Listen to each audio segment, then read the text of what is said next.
Olá pessoal, estamos de volta com o Dr. Gustavo. Nós deixamos no ar uma questão, a condução coercitiva. Qual é o pensamento do senhor em relação à condução coercitiva? O tema é polêmico. Muito. Nos últimos dias, mais. Sim. Queria deixar claro que não envolve nenhuma concepção partidária, uma análise jurídica da situação. Me parece que a condução coercitiva foi legal, nesse caso em específico, esquecendo os personagens envolvidos. Por quê? A condução coercitiva, ela não pode ser realizada em face de investigado, que era o caso do personagem, no caso do ex-presidente Lula. Por quê? Qualquer pessoa investigada ou acusada da prática de algum delito, ela tem um direito constitucional ao silêncio. O que significa isso? Significa que se ela for inquirida, se ela for perguntada pela autoridade policial, pelo juiz, a respeito de um fato que supostamente ela praticou, ela pode ficar em silêncio. Isso não pode ser interpretado contra ela, porque é um direito constitucional. Ela pode simplesmente se negar a falar, fica em silêncio. Então o que significa a condução coercitiva do investigado? Significa um mero constrangimento. Por quê? Porque o indivíduo vai ser tirado da casa dele e levado para um espaço público onde ele pode exercer o direito ao silêncio. Se ele não foi, se ele foi previamente notificado, intimado a comparecimento e não foi, o que nós temos é apenas um exercício de um direito legítimo ao silêncio. Um direito constitucional. Constitucional, de envergadura constitucional, que não poderia ter sido desrespeitado. Então esse me parece a E uma coisa, que nessa celeuma toda aí, eu vi um comentário do Nutti, que é desembargador, doutrinador, o Nutti entendendo que a condução coercitiva só pode ser feito com autorização judicial. O delegado de polícia não poderia, não estamos discutindo o caso concreto. O delegado de polícia não pode fazer condução coercitiva, porque há uma vai restringir a liberdade, então teria que ter uma autorização judicial. É interessante, porque em 27 anos como delegado de polícia, eu nunca tinha visto isso, que precisaria da autorização judicial. E sim, era uma coisa, mas era uma coisa muito cautelosa. Ah, vai fazer? Vai. Por exemplo, testemunha. Intima 3 vezes, certifica. Não é lá, chega, não quer ir, então leva. Isso não existe, né? A questão ainda não foi analisada, a questão da necessidade ou não da autorização judicial para a condução coercitiva ainda não foi analisada pelo Pleno do Supremo Tribunal Federal. Não, ainda não. Mas nós temos julgados isolados, decisões nos dois sentidos. Uma em 2011, de um habeas corpus, dizendo que não há necessidade. E decisões posteriores dizendo que há necessidade, sim, de autorização judicial. Nesse caso específico, houve.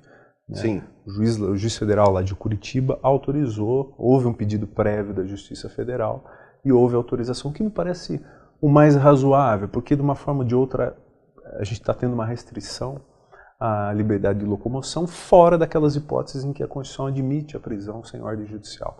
Então me parece assim que há sim, o mais correto é sim uma decisão judicial prévia para a condução coercitiva, mas a condução de testemunhas, ou então de investigado para fins de reconhecimento, que é outra coisa bem diferente.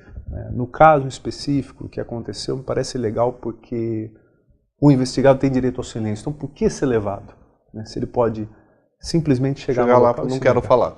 Então, o não comparecimento é indicativo justamente do exercício do direito ao silêncio. Não foi porque não quis, não foi porque exerceu o direito de não falar no processo. Muito bem, doutor. E os casos da defensoria, uns casos interessantes que a defensoria tem trabalhado, tem desenvolvido, não só no âmbito da cidade de Avaré, mas no âmbito estadual, não é? Onde vai ficar bem claro o papel da defensoria, né? Um caso, podemos citar algumas situações, por exemplo, aqui, um caso em Avaré que nos chamou muita atenção e particularmente nos trouxe uma satisfação muito grande por ver um grande número de pessoas sendo beneficiadas pela atuação da Defensoria Pública. E foi referente a uma ação de reintegração de posse da ALL, que é a concessionária responsável pela ferrovia, né, aqui da região. Eles ajuizaram, na época, uma ação de reintegração de posse para tirar toda aquela população que estava exercendo o direito à moradia ali na redondeza. Que chamava da Biquinha? Vocês que Biquinha, atuaram? A Biquinha nós estamos atuando também, ainda nós estamos numa fase de instrução pré-processual, colhendo documentos, porque também é algo que nos parece que precisa ser dialogado, enfim. Mas parece, na nossa concepção, nós tivemos algumas violações de direitos ali. Mas é um caso um pouco diferente. O caso da linha do trem são pessoas ali que próximas ao trevo de Arandu, enfim, toda aquela região que vai até Cerqueira César. E a ação foi ajuizada à época na Justiça Federal. E o juiz federal lá de Bauru deu a liminar e mandou reintegrar a posse. Tirar todas aquelas famílias, elas tinham crianças, idosos, pessoas com deficiência. Aquelas pessoas tinham pouco menos de 10 dias para encontrarem um novo lugar para morar. E aquilo chegou na Defensoria. Naquela época a gente recebeu toda aquela população, abrimos um espaço, atendemos à noite, tentamos reverter aquela decisão junto ao próprio juiz federal lá em Bauru e não conseguimos no primeiro momento. E aí começou aquele trabalho, na época o processo não era digital, a gente tinha que ir várias vezes para Bauru, tirar cópia do processo, tivemos dificuldade de acesso ao processo, porque o juiz federal não queria liberar o processo para a Defensoria Estadual, nós não tínhamos a Defensoria Pública da União na região, então a gente acabou entrando em contato com a Defensoria Pública, a gente fez uma parceria, e a Defensoria do Estado de São Paulo, juntamente com os defensores públicos da União de São Paulo, e não de Bauru, porque não havia, nós conseguimos, elaborando um agravo de instrumento, reverter a situação junto ao Tribunal Regional Federal. A gente conseguiu, a decisão ainda não é uma decisão definitiva, mas para a gente foi um trabalho importante pelo número de pessoas beneficiadas, a gente conheceu aquela realidade. Pessoas simples, né? Simples, humildes, sem alternativa. Ninguém escolhe do dia para a noite, falar, eu quero morar do lado da linha do trem, entre a linha do trem e uma rodovia. Ninguém quer morar ali. É um espaço que as pessoas não tiveram alternativa, por isso que elas estão ali, por falta de políticas habitacionais. Então, a gente conheceu aquela realidade. A gente ia com os estagiários, com os servidores da Defensoria, fazendo toda a entrevista, tirando fotos, colhendo documentos. Então foi um trabalho de proximidade, de aonde a Defensoria deve estar mesmo, do lado daquelas pessoas, e buscar o trabalho, e não muitas vezes ficar apenas esperando na Defensoria. Entendi. Esse é o trabalho. Vocês vão a campo. A gente tem ido. Agora, com 5 defensores, a gente está tendo condições de avançar mais. Por exemplo, na semana passada, a outra defensora pública aqui de Avaré, a Laura, nós fomos até a linha do trem também, novamente. Mas um espaço um pouco, não o mesmo que foi objeto de reintegração de posse, uma outra área, para fazer um atendimento ali das pessoas. Mas o que a gente fez? Transferiu a triagem da unidade da Defensoria Pública para lá. Muito bom. A gente foi fazer o atendimento lá. Então a gente chegou lá com os estagiários oficiais e fizemos um atendimento em geral. Um trabalho social. Que é a função mesmo da Defensoria. Nós tratamos de processos cíveis, família, criminal, e trabalhamos questão de direitos também. Né? Isso é um importante papel também da Defensoria Pública, que é a promoção de direitos. Inclusive a Constituição Federal foi alterada em 2014, passou a dizer que a Defensoria Pública é uma instituição permanente, assim como o Ministério Público, e responsável pela promoção dos direitos humanos. Então, direitos humanos não é apenas a questão da liberdade, sim direitos sociais, como o direito à moradia, o direito à saúde. E a Defensoria Pública foi lá para fazer isso. Então, tentar transmitir, colocar para a população os direitos que elas possuem e resolver alguns problemas judiciais. Para você ter uma ideia, encontramos casos lá de pessoas que não têm RG, não têm documento, pessoas bem mais velhas, né, que a gente vai ter que entrar aí com um registro tardio. A pessoa não consegue sequer conseguir um benefício assistencial, ela não existe. Então foi nesse atendimento que nós realizamos, nós pudemos detectar pontos que não chegariam para a Defensoria. Como outro caso, 2 crianças, elas sem vaga em creche. E a mãe fala, mas a mãe não trabalha, não tem vontade. Como que essa mulher vai sair com 2 bebês e não tem vaga em creche? Então, nós estamos aí, já conseguimos a documentação, já notificamos a prefeitura. Se a vaga não não for disponibilizado, a gente ingressa com... Nesse caso de remédio também, vocês atuam? Atuamos. É muito frequente. Nós tivemos um pico alto, um pico elevado em 2015. Nós tivemos vários problemas com a entrega de medicamentos. A justificativa da Secretaria de Saúde é que tem um problema com fornecedores, nós vivemos aí uma crise econômica no ano passado, enfim. Nós participamos de inúmeras reuniões com a Secretaria de Saúde aqui do município e continuamos em contato nessa tentativa extrajudicial de resolver os problemas. Sim. Então, muitos casos, e muitos, a gente não chega nem a ajuizar impetrar o mandado de segurança. A gente consegue, encaminha um ofício para a Secretaria de Saúde, o medicamento é disponibilizado.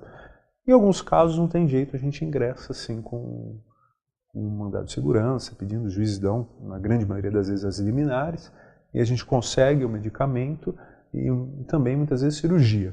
Cirurgia, na grande maioria das vezes, a gente desloca para a Fazenda do Estado, no caso, o Estado de São Paulo, porque tem um hospital especializado da Unesp, e a responsabilidade já é transferida para o Estado de São Paulo, até porque o município, muitas vezes, não tem como custear cirurgias caríssimas, né? Cirurgias que envolvem... Interessante, nesse caso aí, por exemplo, da cirurgia, você move ação contra o município ou em relação ao município ou em relação ao Estado? Isso aqui depende muito do caso. Só deslocando um pouquinho a questão, quando é medicamento, na grande maioria das vezes a gente ingressa com ação contra o município. O próprio Supremo Tribunal Federal falou que o que nós temos quando se trata de direito à saúde é uma solidariedade entre os entes políticos. Então, a responsabilidade da União, do Estado e do município, a responsabilidade dos três de cumprir o direito à saúde. Então, a gente ingressa, a gente pode escolher ou pode mover contra todos. Certo. Então, não há nenhum problema com relação a isso.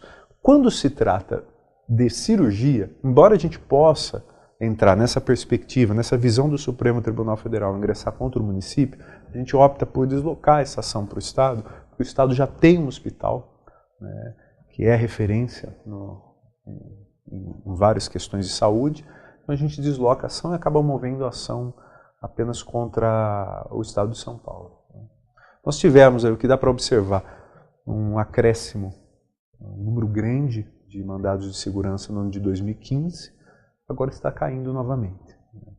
Uma audiência pública da Câmara Municipal, aqui de Avaré, que eu participei, eu tive de apenas uma das reuniões que fui chamado, a gente teve oportunidade de tratar sobre o tema, explicando por que houve o crescimento, quais eram as possíveis alternativas, e dessa audiência pública nós passamos a ter um contato maior com o poder público, dialogando, facilitando, dizendo a importância desse instrumento, né, audiência pública, que é um momento democrático de discussão sobre diversos assuntos. E dali a gente conseguiu estabelecer um diálogo que antes não existia com o poder público municipal.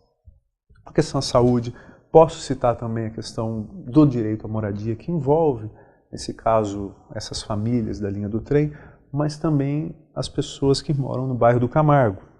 Nós temos um procedimento instaurado na Defensoria, o que nós temos no Conjunto Habitacional Camargo é que algumas casas estão com trincas, né, várias trincas, e muitas com um muro, o muro desabou.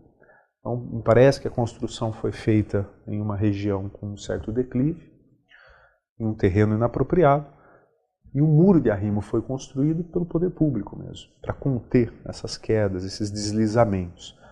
Mas o muro não foi suficiente. E hoje o que nós temos ali é uma situação de risco iminente, real, de vida dessas pessoas, porque está caindo. Então, isso chegou à Defensoria há alguns dias. Nós tivemos uma notícia, esse caso chegou na Defensoria em 2013, mas tratava exclusivamente da questão das trincas. Hoje a questão envolve realmente o deslizamento, é um assunto mais grave. Sim. Nós estamos reunindo provas e negociando com a Prefeitura uma possível solução, que pode ser até a construção de um novo muro, ou até a retirada da população mediante indenização, a retirada e a celebração de um novo contrato em um outro conjunto habitacional, enfim, são só alternativas, não tem nada de concreto ainda.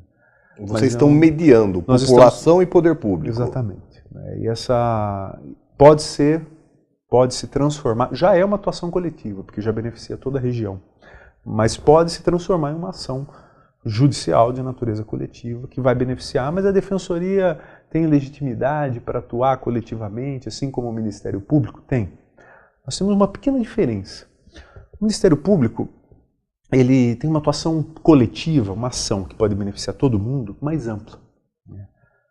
A Defensoria é um pouco mais restrita, pelo menos na minha concepção. Tem gente que fala que, tem alguns doutrinadores e até jurisprudência que fala que essa atuação da Defensoria coletiva é para todos os casos. Na minha concepção não é. A Defensoria tem que atuar coletivamente, e há previsão constitucional para isso, mas apenas para a população carente.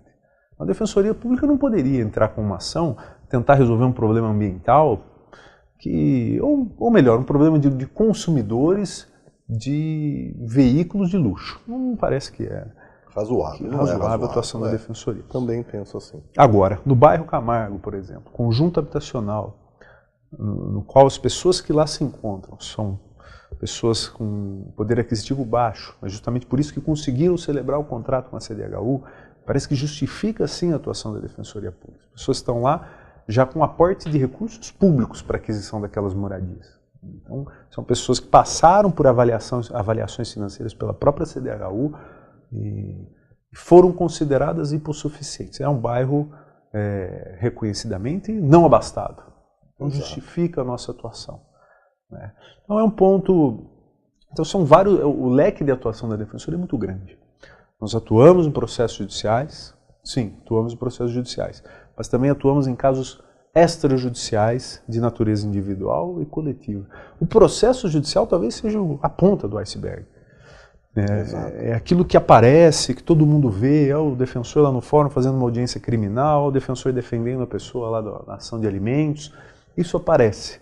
Mas essa negociação, esse diálogo, essas reuniões, essa colheita de provas para um processo, essas conciliações, elas muitas vezes não aparecem. Sim, parece só que está trabalhando lá no fórum. Sim. Mas é importante, eu acho que é muito importante essas considerações, porque a maioria da população desconhece, né, esse trabalho aí. É um trabalho novo, um outro trabalho que nós fizemos, e aí também envolvendo o direito à moradia, é um encaminhamento de um projeto de lei ainda informal, ele não foi apresentado, mas encaminhamos para um vereador, porque nós não temos iniciativa, projeto de lei, são vereadores, em casos particulares a própria população.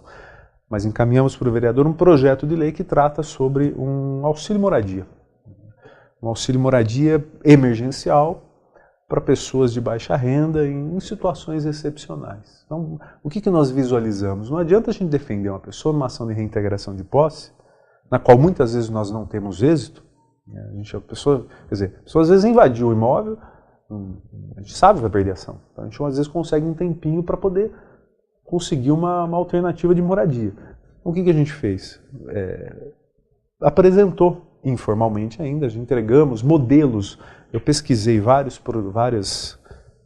projetos de leis e leis de outros municípios tratando desse benefício, que é um auxílio moradia emergencial para pessoa carente. Então, a pessoa que tiver contra si uma ação de reintegração de posse e for para o olho da rua, essa pessoa vai ter direito a um aluguel social ou auxílio moradia por um breve espaço de tempo, até que a gente encontre uma solução para ela. Então foi uma alternativa que a gente encontrou provisoriamente de um trabalho extrajudicial, para contornar essa questão, porque muitas vezes a pessoa acaba virando morador de rua mesmo. Muito bem, doutor. Agora para as suas considerações finais, que infelizmente nós estamos terminando, mas já fica aqui o convite para um próximo encontro. Muito obrigado, doutor Wagner. É uma satisfação enorme novamente estar aqui na Eduvale. Permaneci por um tempo lecionando, pouco tempo, 6 meses, não tive condições de continuar em razão. Mas agora volta. Se Deus quiser. É uma satisfação grande estar na Eduvale e tratar desse tema que tanto me apaixona, que é a Defensoria Pública, instituição com quem mantenho um vínculo direto ou indireto desde a minha adolescência, desde o início da fase adulta, quando ingressei na universidade, e onde pretendo continuar. Então, uma satisfação. Agradeço muito o convite, porque essa é a oportunidade de mostrar o trabalho da Defensoria, que ainda é muito desconhecido, uma instituição nova, né? E que aos poucos vai se tornando conhecida e vai podendo realizar o seu trabalho constitucional. Nós que agradecemos, é muito importante o que foi trazido aqui no nosso bate-papo hoje, e como eu disse, as portas da TV do Vale estão abertas, não é? O que preciso for, e também o nosso bate-papo, Direito e Cidadania, o que vocês acharem interessante, para passar para a população, é só dar um toque e nós voltaremos. Muito obrigado. Obrigado, Dr. Wagner. Pessoal, nós estamos encerrando então o nosso bate-papo com o Dr. Gustavo Rodrigues e na próxima semana estaremos de volta. Caso você tenha curiosidade de algum assunto, qualquer que seja ele, faça contato através do nosso e-mail direitoecidadania@dovaletv.com.br. Muito obrigado e até a próxima semana.